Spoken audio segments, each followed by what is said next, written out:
Jadi kan kalau kita dalam evakuasi pencarian di Merapi, itu kan kita seakan sama-sama ada temennya gitu kan ayam kalau kita udah di Medan itu kan wah no koncone kan ayam. Lah kita ngikuti itu pun ini semakin jauh, cuma ada yang temennya ada. Kuwi jurang nek kono kan duwang dhewe ya gitu. Kuwi jurang kuwi aja nduk ke situ. Mbah syaratnya apa, Mbah? Saya minta air aqua. Minta air aqua kecil. Kita kasih air aqua. Terus didoain sama-sama dengan tim yang mau turun.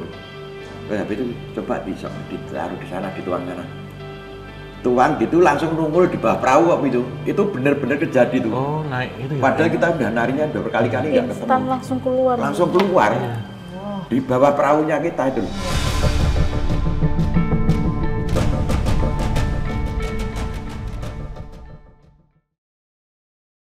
Halo Sobat Javanika semuanya, selamat datang di episode terbaru Obrolan Santai. Om Hao, hari ini seperti biasa kita akan ngobrol ya Om dengan tamu kita yang tentunya bukan sembarang orang.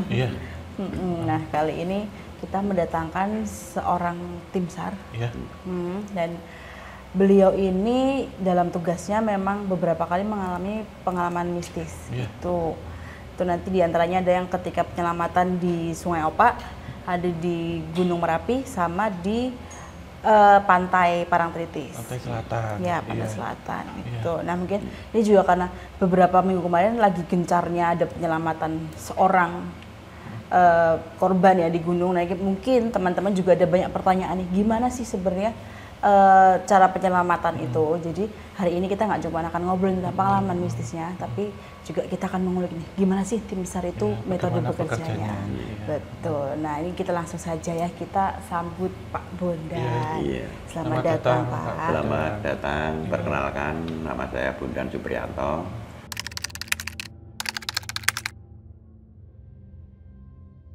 Selaku Kasihop SAR di Distrik Bantul yang kebetulan membawai seluruh anggota kami berjumlah 1.778 personel yang terbagi di seluruh wilayah Kabupaten Bantul. Banyak banget ya Pak, itu 1.000 orang itu baru yang di wilayah Bantul. Cuma di wilayah Bantul saja. Hampir 2.000 ya Pak? Iya. Ya, berarti itu berarti satu kalau per area hampir 2.000 ya, katakanlah kalau di semua Jogja 3 bagian itu ada 6.000-an ya Pak. Iya. Wah, itu. Nah Pak Bondan kan katanya pernah melakukan evakuasi ya Pak, lebih tepatnya di Sungai Opak itu. Nah ini Om, ternyata katanya Pak Bondan itu diikutin sosok yang diselamatkan. Oh yang dievakuasi? Iya. Kalau nggak diselamatkan? Jadi dievakuasi. Jadi itu gini, ini cerita masa lalu ya. Jadi ini percaya nggak percaya ya, ujungnya juga harus percaya kalau saya. Tapi kalau bagi orang lain ya monggo ya. Nah, soalnya kan gini, kalau menurut etos orang Jawa, khususnya orang Jogja, itu kan di Sungai Opak itu sebenarnya kan jalan besarnya dari Pantai Selatan ke menuju Merapi. Nah itu kalau mitos orang Jawa. Nah tapi di samping itu kan juga mitos-mitos kepercayaan lokal itu kan hampir sama. Itu sudah cerita lama atau istilahnya. Cuma bagi kami selaku tim SAR yang pernah melakukan evakuasi, bahkan tidak cuma sekali 2 kali, kami mengalami hal-hal yang aneh gitu di situ. Ganjil gitu ya Pak ya? Jadi kan pertama yang jelas itu kami kan pernah melakukan untuk kegiatan evakuasi anak yang hanyut di sungai umur 3 tahun. Nah kami sudah menurunkan tim sekali, 2 hari, 3 hari, akhirnya 3 hari siang itu bisa diketemukan, tapi hampir sore itu kan kita evakuasi. Nah seperti biasa kalau kita habis menemukan korban itu kan kita nanti di forensik di situ biasanya terus dibawa ke rumah sakit ke Bayangkara dengan mempergunakan unit yang memang sudah siap di situ seperti mobil PMI atau unit SAR DIY yang ambulan. Tapi yang diutamakan yang mobil-mobil yang terdekat dengan posisi bibir sungai.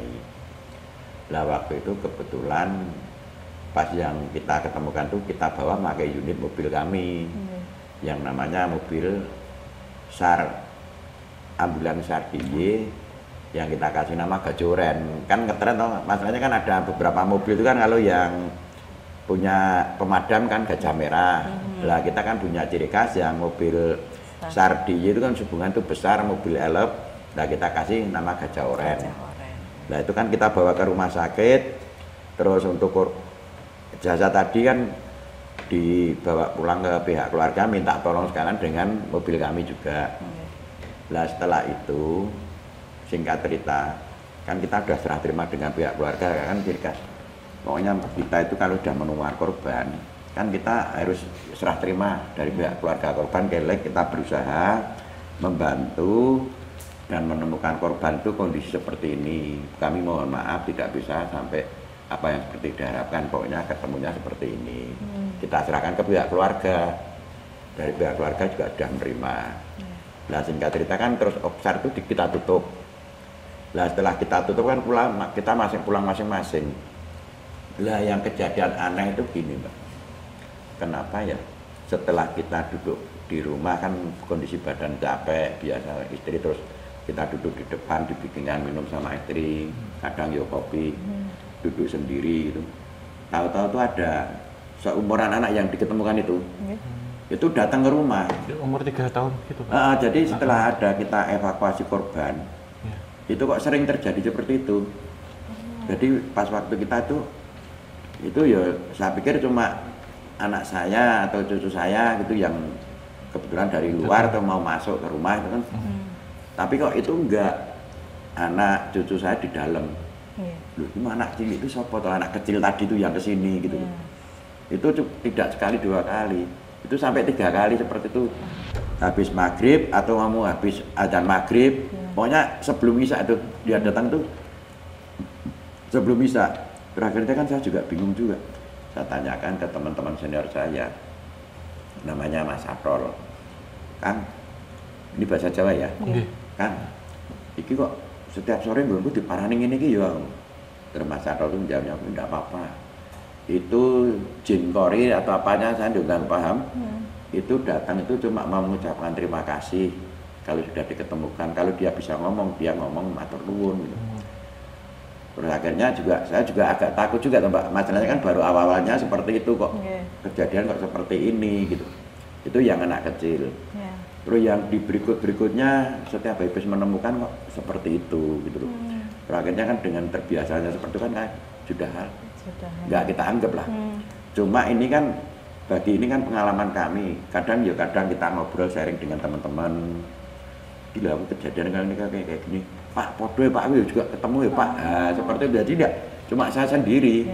Pokoknya teman-teman yang ikut ngangkat, terutama itu yang ngangkut jasadnya yang dari sungai itu, yang sering terjadi itu seperti itu. Itu yang nggak wujud nggak menakutkan, tapi ada lagi yang wujud menakutkan ada Mbak. Juga pernah. Ya sering yang di ambulan itu kan, yang di namanya ambulan SAR itu. Kan tidak cuma untuk orang sakit, itu kebanyakan kan untuk orang mati. Itu yang nongol itu malah pocongan tuh yang di ambulan tuh. Di dalamnya Pak? Di dalamnya ya kadang di luar. Dulu itu sering nongol tuh yang ambulan saya tuh. Dan itu saya tanyakan juga dengan teman-teman yang di PM itu juga, wah biasa Mbah kayak gitu, apa-apa orang ganggu. Lah dengan kata-kata seperti itu kan saya juga tenang gitu loh. Cuma ya kadang kalau nyopir sendiri juga takut, makanya kalau kita mau keluar habis maghrib sendiri ya mikir wah aku tahu-tahu Pak Cumul gitu kan. Nah takutnya nggak cuma don Mas. Kaget badannya Pak. Jadi gini loh, kita itu pama nyopir sendiri gitu ya, jalan sendiri, terus tahu-tahu di sampingnya gitu, itu donnya tuh 35% kita. Kita benarnya tenang, terus begitu nongol gitu ya. Kita mau mengendalikan kendaraan juga susah. Sebenarnya kendalinya cuma di situ. Kalau takutnya nggak takut. Wong itu nggak bakalan istilahnya membunuh kita. Nah, cuma masalah donnya kita itu yang paling susah kan di itu. Kagetnya ya Pak. Ya kan sekarang kita jalan sendiri, terus tahu-tahu di sampingnya Rumul atau di belakangnya gitu kan juga bingung kita. Gimana gitu loh. Padahal kita posisi jalan mesti kenceng toh. Makanya kalau kita kadang nggak sadar itu biasanya untuk unit ambulan yang kecelakaan itu biasanya kasusnya takut gitu loh. Ada pernah terjadi itu Pak? Ada toh, jadi bawa ambulan sendiri kecelakaan, bawa pasien kecelakaan itu kadang sendiri, tahu-tahu juga ada pendamping yang tidak kita hendakin nongol gitu. itu kebanyakan seperti takut biasanya. Dan dia nggak bisa mengendalikan. Biasa begitu. Anjing setir ya. Iya, makanya kan hal-hal seperti itu kan kadang percaya nggak percaya kalau saya, Mbak. Iya. Tapi kalau saya yakin percaya. Kalau di kita itu mesti tetap ada dua alam gitu. Bagi orang-orang yang nggak percaya monggo, tapi bagi kami teman-teman anggota saya pokoknya ya yang jelas pesan ke teman-teman jangan nyepelekan, jangan sembrono atau jangan sumbar lah. Raneng aku orang tahu diurui, nek diurui kan ya jigat-jigat. Iya, tapi ya nyon sewu Pak Bunten ya pernah ada Pak yang sesumbar gitu. Aku pengen meruh, orang tenang ngapusi. Namanya anggota banyak Mas, apalagi yang berbau agamanya agak kuat. Itu kadang dia sumbar-sumbar itu biasa Mas. Jadi kan kadang yang udah agamanya udah istilahnya udah dari pondok atau dari mana gitu kan dia nggak percaya kono musyrik. Nah itu loh. Iya. Kebanyakan kan kayak gitu. Cuma kalau dia sendiri suruh jalan sendiri ya saya jamin takut kok itu. Bener. Cuma dia belum pernah menemui, belum pernah ngalami. Nah bagi kami teman-teman yang di lapangan sering terjadi seperti itu. Dia sok berani, sok kendel, berangkat sendiri juga ketakutan. Itu sering terjadi. Banyak itu boleh dibuktikan teman-teman yang sekarang yang betul-betul yang katanya belum pernah lihat demit, belum pernah lihat setan gitu. Sekarang dicoba aja suruh jalan sendiri di tempat gila gitu. Apalagi di tempat evakuasi yang memang notabene kita nggak tahu medan, nggak hafal tempat itu. Kira-kira takut nggak? Berani nggak? Yang sumbar-sumbar kayak gitu. Makanya kan kadang-kadang kalau saya itu gini, kita itu hidup di alam, apalagi di alam terbuka, alam bebas yang ini ya, janganlah sampai sesumbar atau menyombongkan diri, dia punya kemampuan seperti ini, jangan. Pokoknya kita saling menjaga, saling menghormati, apalagi alam. Kita harus menjaga alam, jangan sampai merusak. Temsat kan sebenarnya gitu, prinsipnya kita harus mencintai alam, jangan sampai merusak alam, jangan sesumbar, apalagi kita sering mendaki gunung, jagalah kebersihan di gunung gitu loh. Kalau temsat kan seperti itu Mas. Ya, supaya terjadi keseimbangan juga. Iya, jangan sampai merusak alam itu penting itu. Nah ini Pak, kalau untuk yang diikutin atau ibaratnya apa ya, didatangi sama korban-korban yang sudah dievakuasi itu kan sebenarnya nggak cuma jenengan, ada beberapa teman juga. Tapi kalau untuk kejadiannya nih, apakah memang ada yang, kalau tadi jenengan mungkin pas di depan teras nggih? Nah itu apakah juga sempat di dalam rumah, terus mungkin dari teman-teman jenengan pernah didatengin pas sedang nggak di rumah atau gimana gitu? Kalau yang khususnya saya, pengalaman saya pribadi ya, itu kan tempat saya itu kan namanya juga pos Mbak, rumah, tapi kita kalau saya di Bantul itu, kalau teman-teman di Bantul tahu semua, rumah saya itu bukan rumah saya, tapi milik kita bersama. Berbarengan ya Pak? Jadi kan sudah milik kita bersama rumah saya itu. Jadi teman-teman sudah terbiasa seperti itu di tempat saya, pokoknya ini ya rumahmu. Kalau saya kan ada teman-teman kan anggota saya kan seperti itu. Nah itu kan kita ada ruang tamu untuk ini lorong seperti ini untuk teras, itu kan kita sering ngobrol di situ. Nah selama ini yang kita rasakan itu belum pernah masuk ke rumah. Kalau yang tempat saya itu belum pernah masuk ke rumah, belum pernah. Cuma di terasan itu di tempat teman-teman ngobrol. Kadang kan kalau di tempat rumah saya kan kadang sepi. Kalau sepi kan saya kadang ngopi sama ngerokok sendiri. Nah itu datangnya itu kalau pas sepi tidak ada orang itu. Nah kebetulan kalau teman-teman kadang ceritanya ada yang ketemu di jalan, ada yang didatangi ke rumahnya, itu ya sama dengan saya, cuma kan dia nggak pernah ganggu. Kalau yang ganggu itu malah pocongan, tapi yang diganggu bukan kita, tapi tetangga Pak, kalau yang mobil itu. Tetangga. Yang lihat tetangga Pak? Kalau yang di Gajah Oren itu malah tetangga, bukan saya. Itu tetangganya cuma ngelihat atau Amit mungkin mah digedor sama pocongnya itu? Enggak, kalau ini maaf cerita ya, jadi kan awal-awalnya dulu, waktu saya punya ambulan, Gajah Oren itu kan tetangga pro dan kontra, ada yang suka, ada yang nggak suka. Oh iya Pak, ada yang suka juga Pak? Ada yang nggak suka, pas waktu kita bawa pulang ambulan itu pro dan kontra. Apalagi pas waktu itu pas musim Covid. Dia nggak mau nerima. Itu tahun 2020-an ya Pak ya? 2018 ya? Covid Pak? Iya lah, Covid itu kan 2018. 1920-an. 20-an. Nah itu pro dan kontra, soalnya kan di tempat kita standby personil untuk 24 jam untuk ambil jenazah dari rumah sakit bawa pulang diantar ke pemakaman, rumah sakit pemakaman. Itu kan sehari bisa 7 sampai 8 kali. Untuk pengambilan jenazah di Sarjito, di PKO, di Petesja itu kan putar terus. Dan itu tidak cuma tempat saya saja. Rata-rata yang punya unit ambulan semuanya kerjanya dikerahkan ya Pak ya. Nah, tetangga itu kan pertama merasa terganggu. Di situ aktivitasnya teman-teman saya kok selalu terus di situ, padahal kan di tempat saya juga di perkampungan, Mbak. Nah, akhirnya pro dan kontra, banyak yang protes. Pokoknya ambulan nggak boleh di sini. Saya mempertahankan ini masalahnya untuk kegiatan operasional untuk membantu pemakaman. Nah, itu kan pro dan kontranya jadi ramai.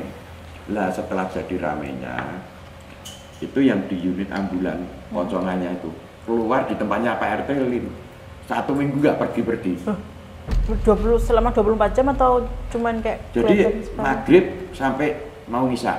Dan itu yang dilihat tidak cuma 1-2 orang, rata-rata orang kampung yang perempuan di situ. Apalagi yang gerakan merasa nggak suka gitu. Dan itu dia juga meluyur di tetangga sebelah, nggak cuma di RT tapi meluyur di tetangga-tetangga itu.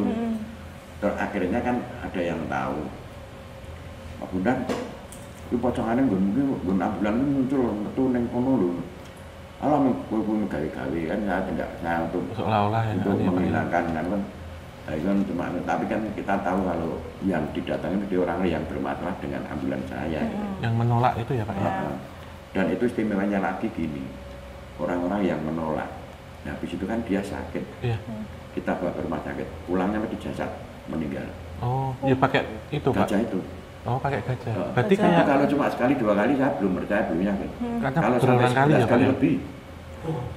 Kalau ini Pak orang yang pro itu nggak sakit? Nggak meninggal juga? Kalau yang pro dengan kita? Iya. Sakit tapi nggak meninggal atau? Kadang kalau yang pro itu saya tidak mau bawa pakai itu ke rumah sakit. Pakai mobil biasa? Soalnya ada pengalaman hampir 11 kali. Ada ketakutan sendiri. Nanti kayak ngajak itu ya Pak, kayak bawa ya? Seandainya kita keluarga anggota SAR, itu sebaiknya jangan dibawa pakai itu kalau ke rumah sakit. Pakai mobil yang lain. Kan sekarang banyak mobil ambulan, ada NU, ada PMI yang khusus pasien kan ada. Kalau yang mobil itu memang kelihatannya itu ditakdirkan mobil jenazah yang punya aja itu. Iya. Jadi kalau kita antar pasti mati pulang tuh. Berarti kalau yang kontra mending diangkut pakai itu biar mati gitu. Mitosnya. Mitosnya jadi dulu tuh juga saya tuh nggak sampai segitu. Cuma kan setelah kita sering terjadi ngobrol dengan istri, dengan teman-teman. Kan kita sering ngobrol, Pak, kasih biasa sengit-sengit sampean, matamu tolong kalau ngeterkan rumah sakit nggak ambulan ya, nah akhirnya udah mati yo. Nah terus akhirnya dari situ, dari hal kecil kan berkembang, Pak kan biar sengit rumah mobil kayak mati Pak. Nah, akhirnya kan gitu. Jadi ya Pak. Terus akhirnya kok sampai 11 kali tuh, IKPN nek ngusung pasien langsung ke rumah sakit terus nek ngomongnya setengah ngarang mesti mati, terus jangan, pokoknya kita bawa jenazah pulang aja. Kita putuskan sampai sekarang itu cuma untuk pemakaman dan untuk jenazah. Soalnya saya takutnya itu kita antar orang yang mau sembuh malah akhirnya meninggal. Pakai gajah orannya itu. Berarti kalau kayak ada apa Pak yang nggak suka kalau musuhin kita mending bawa pakai itu. Nggak boleh gitu. Jadi gini, itu kan kita pernah tanyakan ke teman-teman anggota ya, yang kebetulan indigo juga. Saya tanyakan. Kowe nek kowe ngerti iki coba iki nggon ambulan ku ana pocongane rata kok ngedhe ini. Pak, iki ana pocongane 5, Pak. Terus iki sing siji iki jim korimu, Pak. Iki ra apa-apa. Nek ada masalah apa-apa ini yang ngatasi jim korimu. Mau sama jim korinya sendiri harus bentuk pocongan saya juga takut, Pak. Iya, ya tetep gitu. Ini sih. Nah, itu ngerinya di situ. Iya, tapi ini Om, ini kan dari fenomena ini tadi ini ada temuan baru ya. Iya. Bisakah sebuah entah kendaraan atau benda apapun pada akhirnya menjadi menulahi atau melalati orang dan katakanlah amit ya Pak, amit banget nih dalam tanda kutip nih terkutuk gitu. Jadi sampai ambulan ini terus khususnya ambulannya Pak Bondan ya, itu ketika membawa pasien sebenarnya, tapi selalu kebanyakan tidak selamat gitu. Dan kalau dari kasus ini kebanyakan mereka yang ada kontra nih dengan Pak Bondan. Iya, itu sebenarnya kan kembali lagi ke ucapan yang menjadi kenyataannya, law of attraction ya. Karena ketika melontarkan sesuatu yang kurang baik, apalagi kalau kita lihat ambulan itu sebenarnya kendaraan yang mulia loh Mbak. Itu. Dan masih mau loh membawa. Jadi ibarat kata kan kita masih hidup, masih sehat gini mungkin bisa sesumbar, bisa sombong. Tapi kan kenyataannya butuh juga dan untuk yang terakhir. Jadi sebenarnya itu berasal dari ucapan-ucapan orang yang kontra itu menjadi kenyataan, diamini oleh semesta dan dijabahi sama yang kuasa gitu. Nah, kalau berkaitan, jadi kalau kita ngomong sesuatu ini kayak misal ada orang misal ada temen nih, misal dia nyari uang terus dia secara halal dia dikatakan kata iri, aku nggak butuh uang kerja, yang penting ini apa seni atau apa ini, ternyata orangnya butuh uang kira kejebak pinjol, itu ya ada juga. Ini juga sama gitu, itu kendaraan mulia loh itu menurut saya. Apalagi pas kondisi COVID, dan siapa yang mau ngantar kalau nggak itu memang terus mati cuman diseronggroin terus misalnya dibakar gitu kan ya enggak. Sehingga sebenarnya ketika ngomong itu ya kembali kena tulahnya dia sendiri, mau nggak mau itu. Ini yang pertama. Yang kedua, entitas pocong atau apa itu memang berasal dari jin korin. Jin korin, dan Pak Bondan sendiri tentunya ketika bekerja tidak sendirian, ada tim SAR yang nggak kelihatan juga sebenarnya yang membantu atau nge-cover itu gitu. Jadi menjadi satu pertanda ya ketika suatu hal yang terjadi berulang kali peluang itu terjadi gitu. Jadi menjadi seperti ya law attraction yang masuk ke aura dari kendaraan itu.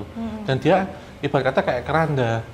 Dia hanya mau dinaiki dengan orang yang pernah ngatain dia pertama, atau dia akan mencari untuk siapa yang mau jadi penumpangku. Oh, tapi ini Om kan tadi sempat juga katanya pocong yang di Gajah Oren ini tadi kan ibaratnya stay di rumahnya Pak RT, bahkan juga kadang main ke rumah tetangga yang dalam tanda kutip juga untuk mengganggu karena mereka nggak setuju. Nah, apakah itu bisa kita artikan bahwa si pocong ini tuh marah dan termasuknya yang sampai pada akhirnya yang naik ambulan itu pada akhirnya kebanyakan meninggal itu, apakah juga cara dia membalas dendam dan menghukum orang-orang itu?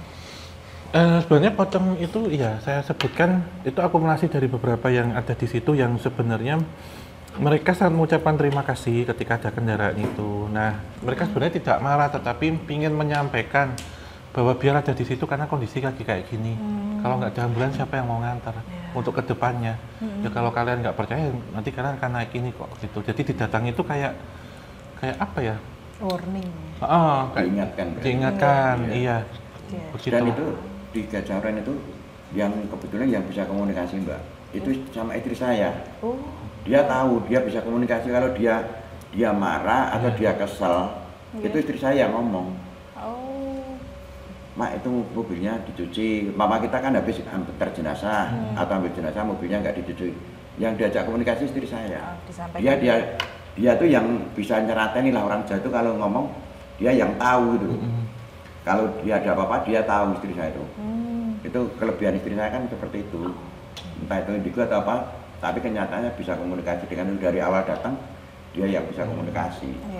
Saya tanyakan, enggak apa-apa, pokoknya itulah istilahnya kan manggilnya Mas, ini mobilnya kudu gini dicuciin, digini, dirawat. Gue tadi koncari dewi seperti itu istri saya bilang kayak gitu. Iya. Karena kan memang benda itu kan menyimpan nyawa. Punya energi, dan bagi saya misalkan lihat entitas menyerupai pocong atau apa nggak semuanya buruk kan. Tergantung posisinya ada di mana gitu. Di samping kan unit kita itu kan gini loh Mas. Kalau ada hal-hal seperti itu kan satu daerah lagi masalahnya kan gini. Untuk semua jasad pernah kita ambil dari yang kecelakaan meninggal, darahnya banyak juga kita ambil. Dari jasad yang di sungai sampai 3 hari 4 hari entah berbau entah tidak ya kita ambil. Jadi seandainya ada hal seperti itu wajar bagi saya itu. Asal kita tidak mengganggu, kita punya niatan baik, kita menolong, dia itu juga tahu sebenarnya. Di samping itu kan kita istilahnya memberikan pelayanan itu kan free, gratis, nggak pernah kita narik ongkos. Jadi kan kadang kita dituduh masyarakat dikiranya kita mencari obat, enggak sama sekali, kita pakai unit saya itu gratis. Gratis, kita pokoknya kita ketemu, kita sampai kita serahkan ke yang kita tolong, itu enggak pernah ada ongkos-ongkosan, enggak ada pembiayaan, gratis total tempat itu.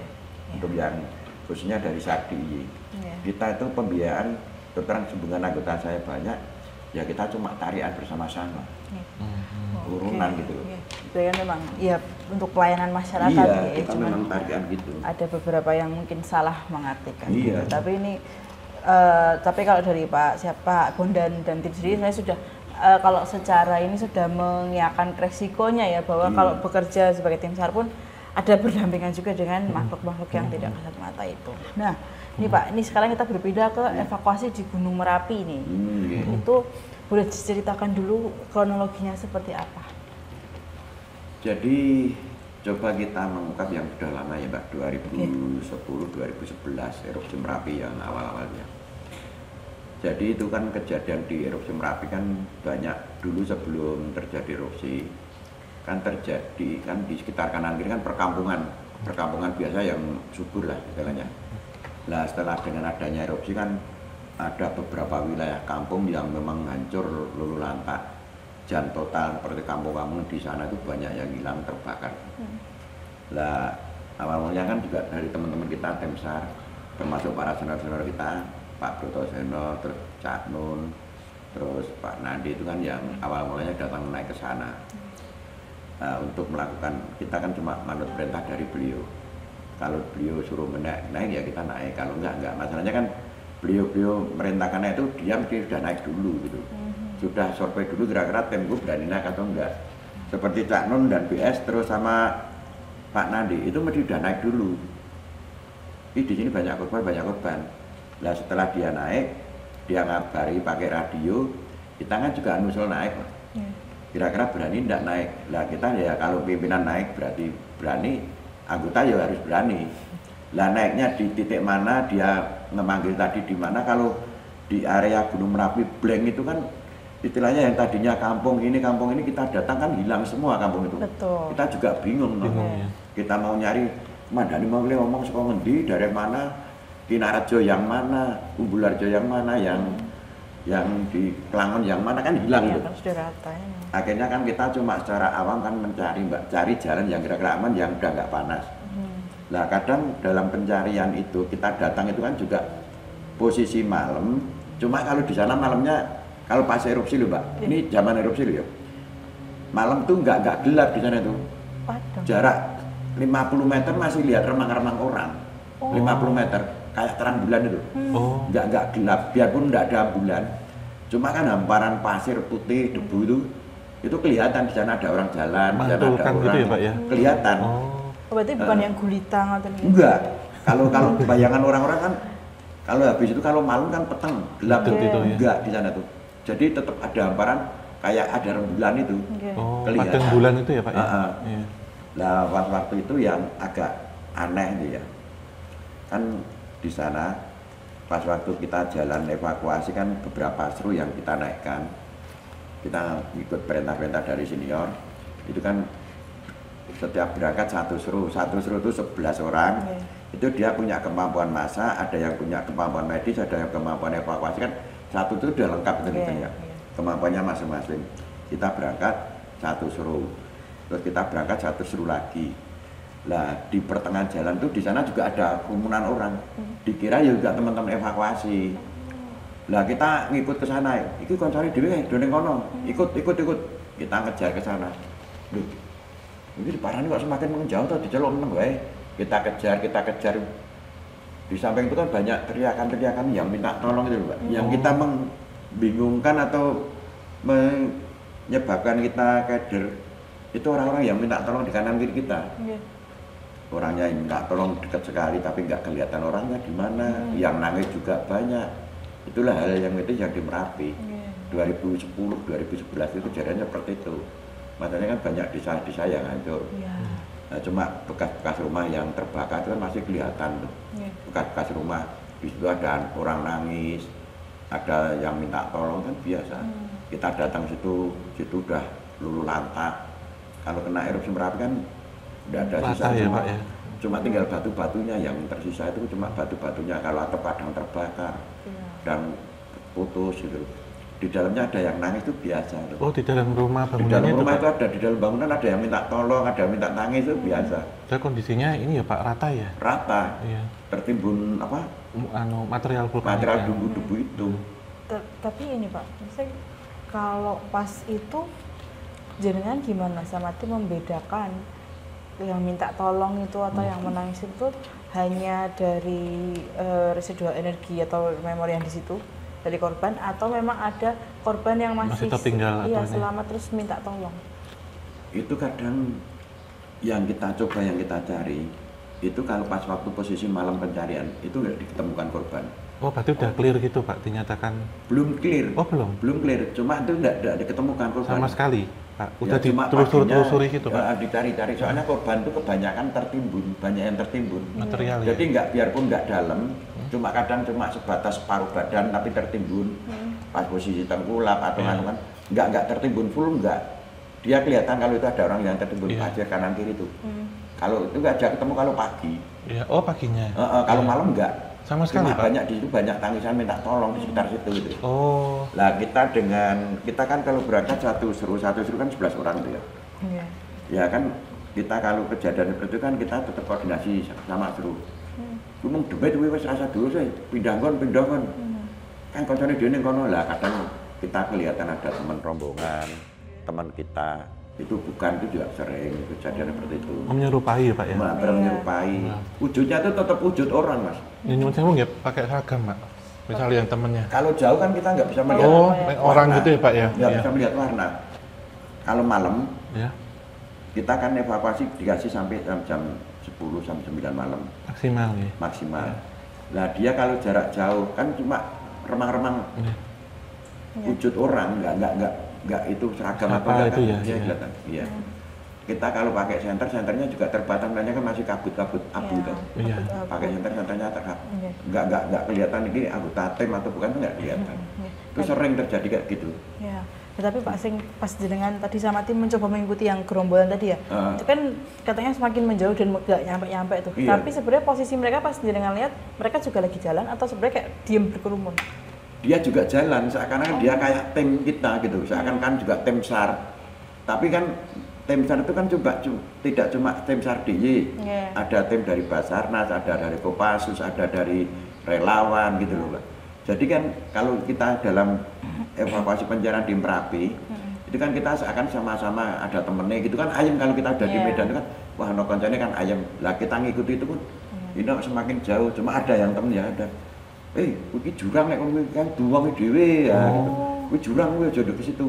Soalnya kan kejadian erupsi kan nggak turun merata gitu Mbak. Kadang ada tebing yang dalam, ada yang enggak, itu kan banyak itu. Jadi kadang kita kejebak sendiri itu kan masalahnya kan juga nggak tahu medan. Biarpun kita namanya tim SAR, kalau kita istilahnya kami orang Bantul terus dikirim ke Merapi, nggak tahu kondisi Merapi pas waktu belum terjadi erupsi itu bagus, kita sering main ke situ. Setelah erupsi hilang semua, udah bisa lihat ini Indonesia tak main atau bukan itu nggak tahu. Udah hampir sama semua ya Pak ya? Hampir sama Merapi semua ya. Lah kan sebelum erupsi kan di sana itu kan ada namanya istilah Sabuk Merapi. Kita kan sering main di sana dulu. Lah setelah erupsi Sabuk Merapi nggak ada sama sekali sampai sekarang, di mana ketemunya. Padahal itu bangunan berapa miliar aja hilang sama sekali. Rata. Nah tapi itu pas evakuasi Merapi itu pada akhirnya jenengan sudah ketemu dengan para pimpinan tadi, ada gangguan-gangguan lagi nggak Pak?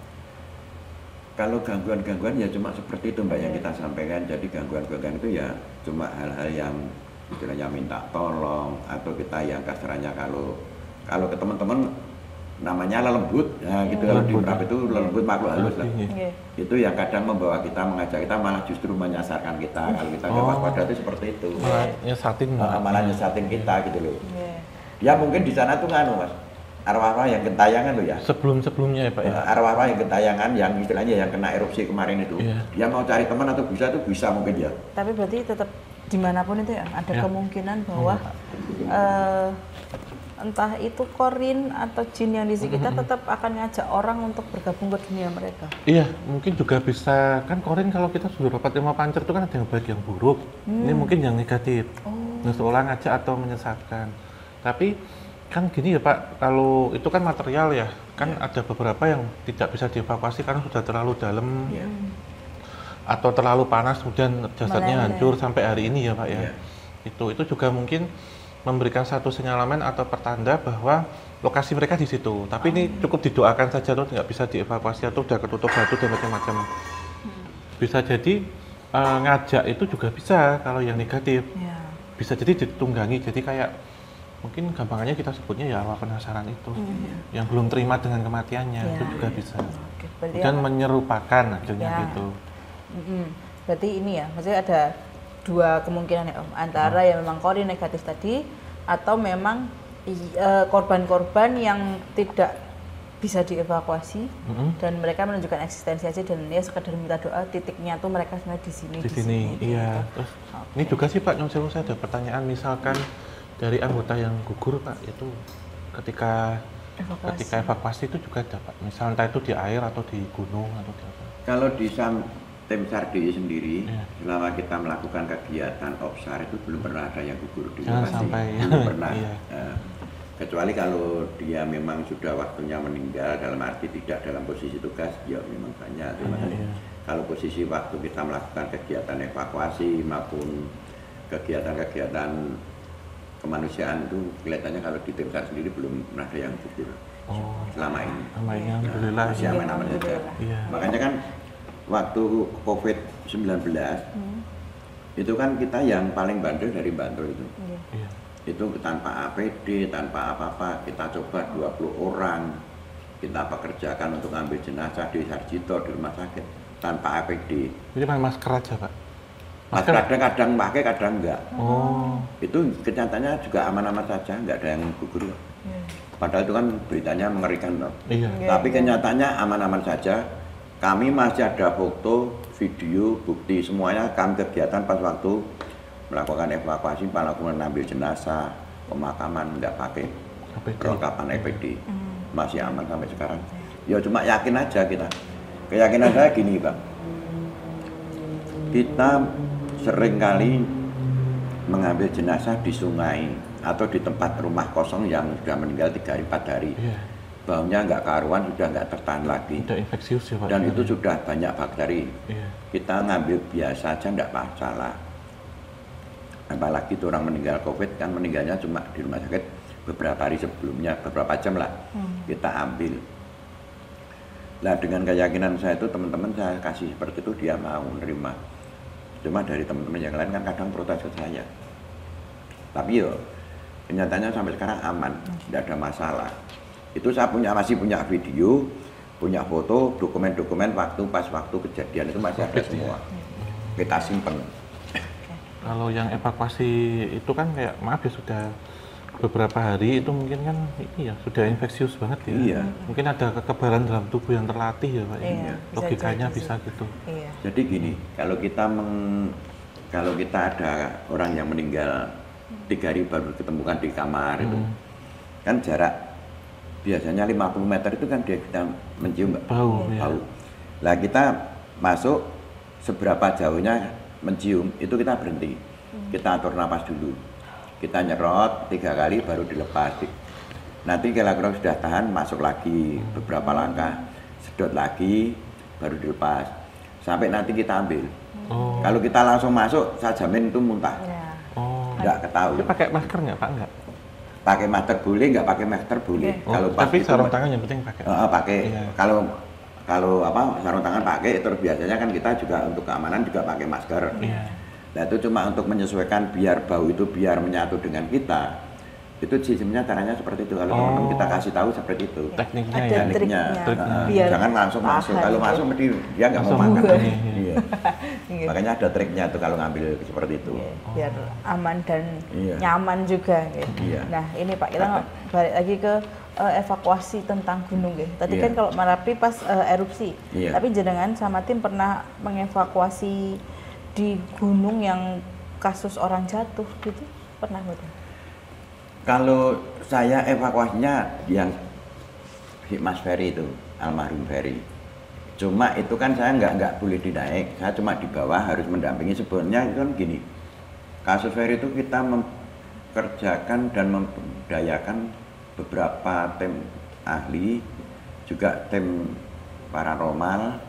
Seperti kita kan kepercayaan kan kita ke, kalau dulu Mbak Marijan, kalau yang Ferry kan kita ke Mbah Haseh.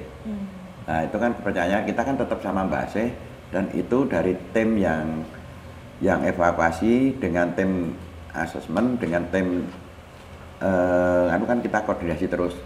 Lah kita yang ditugaskan untuk mendampingi yang untuk tanya jawab ke tempatnya Mbak Asih. Ini boleh naik atau boleh turun atau belum, boleh naik enggak gitu kan. Dari bawah kan ada instruksi seperti itu kan dari bawah. Terus kita sampaikan ke pos baru menyampaikan ke puncak untuk teman-teman yang mau evakuasi boleh turun. Itu kan ada hitung-hitungannya semua. Itu namanya kerja tim toh. Nah, itu pas waktu itu, fair itu. Itu kan kebetulan yang masuk kan juga teman-teman kita dari Sadi, ada Mas Gembel, Mas Endro, terus ada Mas Pato, dan ada Mas Laker. Itu kan juga teman-teman kita semua. Cuma kan kita saling koordinasi, yang boleh masuk ke kawah berapa orang, yang boleh bantu di samping kanan kiri kawah berapa orang, yang boleh naik dari bawah sampai ke puncak Merapi berapa orang. Terus untuk tim yang harus kalau teman-teman Sadi namanya sarduk. Sarduk itu sardukun. Yang supranaturalnya. Yang tim khususnya. Tim khususnya untuk menanyakan hal-hal seperti itu ada sendiri khususnya lah. Kebetulan saya yang suruh mendampingi untuk teman-teman yang berkaitan dengan sarduknya itu. Untuk menanyakan. Ini maksudnya dari tim SAR sendiri pun walaupun sudah sebenarnya punya SOP-nya sendiri untuk evakuasi, tetap ketika dibutuhkan pun kalian akan menggunakan metode kepercayaan lokal juga ya Pak? Betul. Soalnya kan kita itu gini Mbak, kita mempekerjakan teman-teman. Itu kan taruhannya nyawa semua. Kalau kita cuma asal-asalan sembrono, nanti jangan-jangan kita malah jadi korban. Dan korban itu kan bisa dari beberapa faktor penyebab. Ada yang percaya tidak percaya itu dibawa yang nggak kelihatan. Ada memang murni kecelakaan gitu loh. Jangan sampai hal itu terjadi. Makanya kita tetap mempergunakan kearifan lokal itu tetap kita pakai, ada teman-teman SAR tetap kita pakai. Apalagi kita orang Jawa, orang Jogja, percaya hal-hal seperti itu kita percaya. Masalah orang lain nggak percaya, monggo itu hak mereka gitu loh. Oh iya, ini yang saya garis bawahi Pak, kadang kan ada tuh kalau di sosial media tuh netizen tuh biasanya ini yang indigo dibantu gini gitu nyuruh nah terus mereka kadang seolah-olah bantu apa di lewat kolom komentar misal ada orang hilang ini di air terjun gini apa gitu kan setahu saya memang di dalam tim itu memang ada sendiri yang sudah ditunjuk sudah ditunjuk dengan tugas. Jadi untuk teman-teman semua nih kalau misal kita nggak berharap ada kejadian kayak gitu ya, tapi kalau ada kejadian apa cukup doa aja, nggak usah terus sok nulis-nulis ngetek yang bisa-bisa gitu. Misal saya diketek gitu ya, kalau diamanakan untuk itu ya masuk ya kita keluar-keluar ngomong gitu. Jadi nggak usah disuruh, kalau memang diamanakan kita akan jalan gitu terus, nggak usah sok nerawang-nerawang juga kalau nggak dibutuhkan atau nggak dini gitu, cukup bantu doa aja. Karena memang gitu. ada kode etiknya. Ya, masalahnya kan gini, sekarang tuh gini Mas. Sekarang tuh eranya sudah dunia medsos. Iya Pak. Sebenarnya orang-orang yang di medsos kan duduk di belakang meja seperti ini, cuma melihat perkembangan di video-video. Terus dia komennya ya cuma asal-asalan. Cuma yang di lapangan itu kan juga kita sudah berupaya mati-matian gimana supaya ketemu. Dari pihak keluarga sendiri sudah berusaha mencari orang pinter, mencari kiai, itu kan biasa. Seperti hal seperti itu nanti terus dari pihak keluarga itu ngasih, dari orang pinternya ngasih syarat ayam suruh masukkan di situ, kita juga tetap laksanakan. Itu namanya kearifan lokal. Masalahnya tujuannya kan sama Mas, segera untuk korban itu ketemu gitu. Dengan cara apapun ya Pak. Dengan cara apapun kita usahakan. Kadang kalau kita sudah kesulitan sekali, kan kita juga punya keyakinan, kita kebetulan punya guru spiritual, punya Nur, Watu Comal itu kan kalau orang-orang bilang kan katanya itu wali santrinya Pulau Jawa, santri putri Pulau Jawa, punya Nur itu. Dan kebetulan masih cucunya Nabi Khidir. Nah makanya kan kalau kita di sungai, laka sungai itu, kalau memang sudah kesulitan saya minta tolong, minta bantu doa sama punya Nur. Ya berkahnya kebetulan ya sering ketemu gitu loh. Tapi kadang syarat-syaratnya yang nggak logika itu juga sering Mbak. Coba Pak Bondan pakai jarang, dikasih jaring net ya Pak Bondan. Itu net dipikir secara logika kan juga ketemu. Ini korbannya seharusnya udah sampai sini, kon boleh kon masangin net. Kepiye tadi kadang saya juga bingung. Tapi kan kalau perintah ya kita laksanakan gitu loh. Enggak. Seperti kasus yang di Cangkringan yang tahu itu yang anak pramuka meninggal. Iya, pramuka itu Pak. Sebelah atau berapa itu kan juga dikasih syaratnya harus pakai net dari Bunyai Nur, padahal itu udah dicari tim SAR berkali-kali nggak ketemu. Oh. Kita jaring pakai net juga paginya nungul gitu loh. Itu kadang logikanya piye ya padahal harusnya kalau secara logika juga mungkin posisi jasad ini sudah enggak di area itu juga ya. Iya, makanya kan kadang tuh juga sulit untuk diterjemahkan tuh.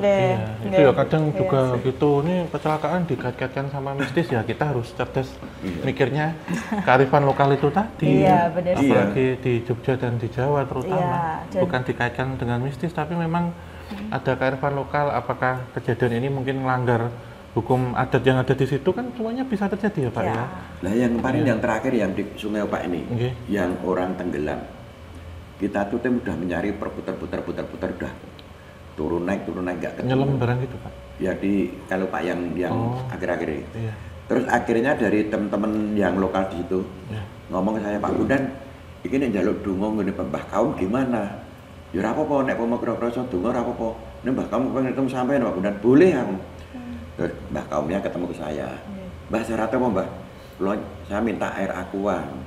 Minta air aqua kecil itu. Kita kasih air aqua, terus didoain sama-sama dengan tim yang mau turun. Terus habis itu coba ditaruh di sana, dituang sana. Tuang gitu langsung nungul di bawah perahu itu benar-benar kejadian tuh. Oh naik itu ya. Padahal kita udah narinya udah berkali-kali nggak ketemu. Langsung keluar. Di bawah perahunya kita itu, itu kan lucu tuh. Langsung kita naikkan. Ini benar-benar terjadi seperti itu. Makanya kan kadang hal kearifan lokal itu kan kita harus percaya, nggak percaya memang harus percaya. Kalau saya loh. Tapi kalau orang lain monggo lah. Kadang kan gitu Pak, ini murni kejadian kecelakaan kok dikaitkan sama mistis lah, nggak tahu di lapangan aja. Cuma kan mungkin orang cuma di bawah sama rebahan gini kan ya. Loh sekarang begini, nggak usah itu yang laka air ya. Sekarang laka lantas. Iya Pak. Seandainya sekarang kecelakaan satu bis jatuh di jurang misalnya. Itu terus terang loh. Setelah selesai evakuasi, coba orang lewat itu mesti dengar suara-suara aneh kok. Orang nangis, orang minta tolong, mesti dengar kok itu. Kalau nggak percaya suruh buktikan, mesti dengar. Amit-amit jangan ada yang ngomong apa. Tapi memang ini ya, dari tim SAR sendiri pun memang nggak kaleng-kaleng gitu loh untuk usahanya, dan bahkan memang selain dari SOP yang sudah dimiliki, kadang juga menggunakan kearifan lokal, tapi itu kan tetap juga perlu waktu ya Pak. Nah kemarin kan sempat, kalau Bapak juga mengikuti, kemarin sempat ada yang kejadian pendaki Rinjani itu. Nah itu kan pada akhirnya terbarunya kalau nggak salah dari negara asal si korban ini menuntut, katanya kita SAR Indonesia ini ibaratnya mengabaikan, jadi nggak langsung menyelamatkan gitu loh. Cuman pada akhirnya ketika sudah keluar otopsi dari negara asal dibandingkan dengan otopsi sini, memang katanya 15 menitan setelah korban ini jatuh memang sudah meninggal. Gitu. Nah, tapi memang benar kan Pak, maksudnya tidak langsung bisa langsung menuju ke lokasi itu juga kan. Sekarang itu orang menyalahkan dengan orang yang di lapangan beda Mbak. Lebih mudah yang menyalahkan daripada kenyataan yang di lapangan. Kita terima berita orang istilahnya jatuh di jurang Merapi atau di jurang seperti yang di Rinjani kemarin. Lah dari tim kan juga kita persiapan datang ke sana kan butuh waktu, butuh biaya juga. Butuh waktu, butuh persiapan. Ya toh. Lah cuma kadang korban itu di sana kejadian kan jatuh itu kan 2 kali Mbak. Pertama jatuh posisi dia masih hidup. Kita lihat pakai drone masih bisa. Lah setelah kita drone itu kita jatuh lagi ya, yang menyebabkan meninggal kan yang jatuh kedua itu. Lah terus kenapa juga saya dengar kok tidak pakai helikopter. Lah masalahnya di sana itu kan orang-orang luar itu kan nggak tahu untuk wilayah karakter, untuk wilayah pergunungan di Indonesia. Kadang ada wilayah-wilayah yang blank spot. Lah itu yang menyebabkan helikopter juga nggak bisa langsung turun di situ kan. Kita mau turun, mau datang ke sana, kita membawa istilahnya perlengkapan helikopter seperti yang di luar negeri itu juga nggak bisa. Kondisinya di luar negeri dengan di Indonesia beda. Medannya tuh beda gitu loh. Kadang ya itu saya sampaikan, orang nyalahkan dengan orang yang di lapangan beda. Banyak di medsos itu juga banyak yang orang gini-gini. Kita sudah berusaha menerbangkan drone. Drone itu kita bisa melihat itu korbannya di situ. Cuma kita mau menuju situ juga jauh, nggak semudah yang kayak dilihat di drone itu loh. Kita harus menuju situ harus perjuangan Mbak. Cuma kan kadang orang nyalakan, itu tim SAR goblok, tim SAR gini. Kita udah capek, udah rekoso, kesel. kadang ya marah juga, emosi juga. Itu namanya manusia, Mbak. Iya, aja Pak, yang kayak gitu suruh nyemplung aja Pak, kan nggak usah tolong. Loh, sekarang yang contohnya ya, seperti di Parangtritis, kita dimarah-marah dengan tim SAR, apalagi dengan netizen yang baru ngerekam tuh, tim SAR goblok, tim SAR goblok. Itu kalau ketemu orangnya tak antemi bener itu orangnya. Nggak usah dihantemin Pak, lempar ke ombak aja Pak. Wih, marah bener. Itu nyebar di medsos itu yang tahun ini ya Pak di Parangtritis. Iya, yang kemarin dulu. Tim sok goblok temen kok jadi tim SAR barang. Lah iki yo nganggo latihan, yo pakai pendidikan, yo pakai hitungan, tidak asal-asalan. Dan juga waktunya, posisi kita di mana gitu. Lah yang nyuting video itu yang paling enak, yang pakai sekarang zamannya zaman konten asal-asalan jeplak itu. Itu yang paling begini emosi itu kan kayak gitu. Makanya saya tuh minta kepada teman-teman masyarakat, khususnya warganet lah. Kalau melihat kita perjuangan teman-teman SAR itu jangan dicemooh, jangan sampai dimarah. Dia juga udah berusaha semampunya, semaksimal mungkin untuk berusaha membantu, menolong. Ya kadang kita terlambat datang, masalahnya kan kendala perjalanan, persiapan, jangan asal dimarah. Tapi kan juga ada teman-teman yang standby, siap. Jadi harapan saya ke warganet sekarang dunia medsos, harapan saya seperti itu. Kasihan teman-teman kami yang di lapangan, jangan asal menyalah-nyalahkan gitu. Lebih enak yang menyalahkan daripada yang ngerjain gitu. Iya, yang menyalahkan aja Pak. Pak, nah kalau di Parangtritis ini ya, atau di pantai lah ya, itu kan lebih berarus, lebih berombak daripada di sungai gitu. Terus kadang kan orang tuh tetap kayak kadang meremehkan gitu ya. Kayak pantai itu kalau ibaratnya kalau kan kelihatan gelombangnya nih, kalau lagi ombaknya nggak gede ya wes lah nggak apa-apa lah kita ke tengah gitu. Cuman kayak kadang tanyut ya gitu. Nah itu sebenarnya apa sih yang membuat memang di pantai itu kayak ibaratnya kita tenang nggak apa-apa tapi bisa langsung bleb gitu loh. Nah itulah, jadi kadang kami bersama teman-teman di pantai, apalagi kalau musim hari libur kan biasanya dari teman-teman SAR, khususnya teman-teman SAR Parangtritis itu kan sudah membuat pagar betis istilahnya. Jaraknya 10 meter, 10 meter di pos-pos kecil itu. Kan pos induknya di pantai Parangtritis kan ada pos besar itu. Nah, dari pos besar itu nanti ke pantai kan agak jauh, sekitar 70 sampai 100 meter. Nah itu nanti di bibir pantai, itu biasanya kita jaga. Kita kasih petugas 2 untuk teman-teman tim. Lah kadang, kalau musim liburan itu kan banyak pendatang yang dari luar daerah. Ya contohnya seperti yang belum lama ini dari Semarang kemarin. Itu kan terus dia masuk mandi. Lah mandi itu kan kadang kalau yang di ombak besar itu malah enggak apa-apa Mbak. Yang di ombak besarnya itu malah enggak apa-apa. Yang bahaya itu yang di palungnya itu. Yang agak tenang itu ya Pak ya? Yang di palung yang agak tenang itu bahaya. Soalnya dia narik arus. Lah kadang anak-anak yang mandi yang nggak tahu tuh malah cari yang tempat tenang itu. Dikiranya kayak kolam ya? Kan tuh ciri-cirinya kan ini ombak gede, terus nanti ada putus, terus sebelah lagi ombak gede. Itu jaraknya kurang lebih 10 sampai 20 meter. Itu tenang sekali tuh. Itu bahaya itu. Namanya kalau di teman-teman menyampaikan kan palung. Tapi kalau bahasa Indonesia apa? Bel apa? Inggrisnya? Nggak tahu, lupa. Iya. Itu aku ya lupa. Lupa. Aku apa? Jadi istilahnya kan kalau orang Jawa kan palungnya di pantai itu kan itu. Cuma itu sifatnya nggak menetap di situ. Itu berubah-ubah. Oh pindah-pindah Pak? Sekitar 2 jam, 3 jam geser gitu. Nggak di situ terus. Nah itu yang ditakutkan teman-teman SAR kan yang itu. Jadi biasanya kalau orang-orang yang tertarik ke palung itu nggak selamat biasanya. Jadi yang kalau masih yang tertarik ombak besar aja dia masih bisa harapan balik, masih bisa tertolong. Cuma kalau yang di gul apa? Jenenge apa? Gul. Nek palungnya apa? Rip current. Nah, kalau udah masuk ke rip current itu biasanya kita penyarannya susah. Rip current itu minimal paling cepatnya sendiri itu 1 hari, kalau cepatnya ya 1 hari paling cepat itu. Kalau nasibnya bagus sekali biasanya lama itu kalau udah masuk ke situ. Soalnya ketariknya dalam. Sedot ini ya. Iya. Cuma kalau yang dikena ombak, tertarik ombak itu biasanya sehari balik. Itu bedanya di situ. Oh, ombak itu dalam kondisi meninggal juga, Pak? Ya biasanya rata-rata ada yang meninggal, ada yang hidup. Tapi kebanyakan Kalau di pantai selatan tuh banyak yang meninggal. Iya. Tapi yang hidup ya banyak. Iya, selamat itu. Selamat yang selamat itu banyak. Maksudnya kan biasanya yang selamat itu tim SAR di situ dekat gitu loh. Langsung begitu ada kejadian dia kejar. Ya. Kecuali masuk di red current itu kan susah kali nyari. Dia kesedot, dia mesti tenggelam soalnya. Iya, tenggelam dulu. Ya. Kalau yang di ombak itu masih kelihatan, kadang kalau ini masih kelihatan. Bisa dikejar gitu ya Pak ya. Teman-teman ngejar masih mampu. Iya. Kadang kan gitu. Iya.